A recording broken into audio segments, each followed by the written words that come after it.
Socrates lived from 469 to 399 BC. He was a sculptor, philosopher, At young, and Socrates teacher. was an Athenian soldier at the Peloponnesian War. At age 40, Socrates started asking people questions about what they think. He also had a group of followers that he taught. Some of his most famous students were Plato, Xenophon, and Antisthenes.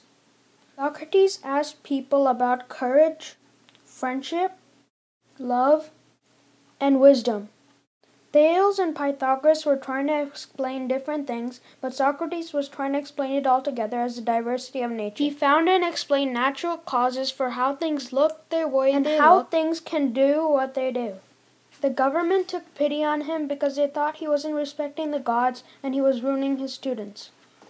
Later they knew he wasn't doing anything wrong, but that was after he was given a poisonous cup of hemlock to drink. There were no records of his teachings, but his great student Plato wrote down some of his quotes. Let's move to Socrates' most famous student, Plato. Plato lived from 427 to 347 BC. Plato was born in a family with wealthy parents. He was devastated when Socrates died. He didn't want to lose his teaching, so he built a school called the Academy to teach his philosophy to other men. Plato wanted men to understand the world around them better. Plato told people that the soul was three parts: will, reason, and natural desire. He thought that everything had an ideal form. To demonstrate this, he made a theory called Plato's cave. This theory is very famous for its story and teaching. Plato's cave was about two people in a cave that are chained and looking against the wall. On the opposite side of the wall is an opening in which they can't see. All the things that are going on by the opening are appearing as shadows on the wall to them. They see things and start giving those names like chair or tree. They are finally free and see the real world outside. These teachings of Plato are carried out by Plato's most famous student, Aristotle. Aristotle was the most famous Greek philosopher. He lived from 384 to 322 BC.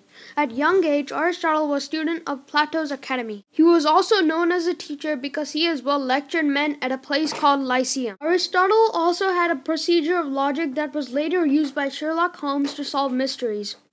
Aristotle was also the teacher of Macedonian King Philip's son, young Alexander, later known as Alexander the Great, who conquered to get one of the largest empires the world has ever seen. Aristotle also came up with a word for what we call squirrel.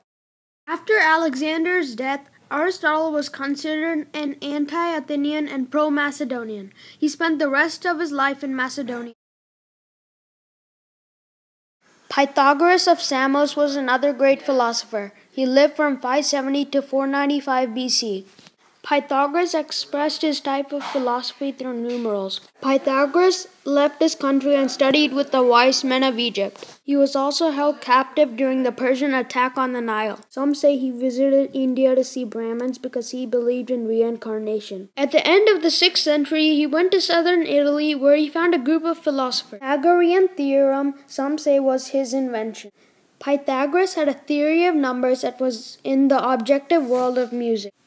Thales of Miletus was present at the first half of the 6th century. Almost nobody knows anything about him, but later generations have told stories about this man.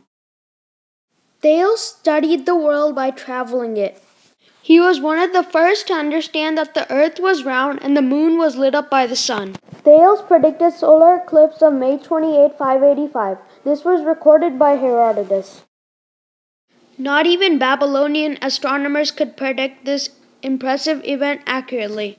Thales' geometrical research led him to find the measurements of the pyramids of Egypt. His main philosophy act was to prove that everything was animated.